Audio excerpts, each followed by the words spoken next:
বিসমিল্লাহির রহমানির রহিম। দয়াময় পরম দয়ালু আল্লাহর নামে। الذين كفروا وصدوا عن سبيل الله أضل أعمالهم। যাহারা কুফরি করে এবং অপরকে আল্লাহর পথ হইতে নিবৃত্ত করে, তিনি তাহাদের কর্ম ব্যর্থ করিয়া দেন। والذين آمنوا وعملوا الصالحات وآمنوا بما نزل على محمد وهو الحق من ربهم كفر عنهم سيئاتهم وأصلح بالهم। যাহারা ঈমান আনে, সৎকর্ম করে এবং মুহাম্মদের প্রতি যাহা অবতীর্ণ হইয়াছে তাহাতে বিশ্বাস করে, আর উহাই তাহাদের প্রতিপালক হইতে প্রেরিত সত্য, তিনি তাহাদের মন্দ কর্মগুলি বিদূরিত করিবেন এবং তাহাদের অবস্থা ভালো করিবেন।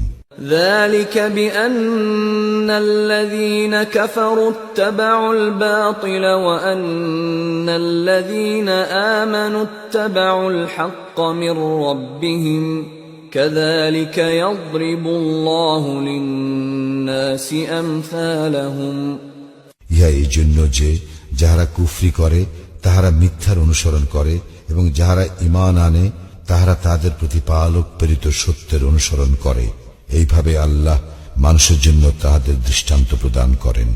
فَإِذَا لَقِيتُمُ الَّذِينَ كَفَرُوا فَضَرْبَ الرِّقَابِ حَتَّى إِذَا أَثْخَنْتُمُوهُمْ فَشُدُّوا الْوَثَاقَ فَإِمَّا مَنًّا بَعْدُ وَإِمَّا فِدَاءً حَتَّى تَضَعَ الْحَرْبُ أَوْزَارَهَا ذَلِكَ وَلَوْ يَشَاءُ اللَّهُ لَانتَصَرَ مِنْهُمْ وَلَكِنْ لِيَبْلُوَ بَعْضَكُمْ بِبَعْضٍ وَالَّذِينَ قُتِلُوا فِي سَبِيلِ اللَّهِ فَلَنْ يُضِلَّ أَعْمَالَهُمْ। অতএব যখন তোমরা কাফিরদের সঙ্গে যুদ্ধে মোকাবিলা করো তখন তাহাদের গর্দানে আঘাত করো। পরিশেষে যখন তোমরা উহাদেরকে সম্পূর্ণরূপে পরাভূত করিবে তখন উহাদেরকে কষিয়া বাঁধিবে। অতঃপর হয় অনুকম্পা নয় মুক্তিপণ।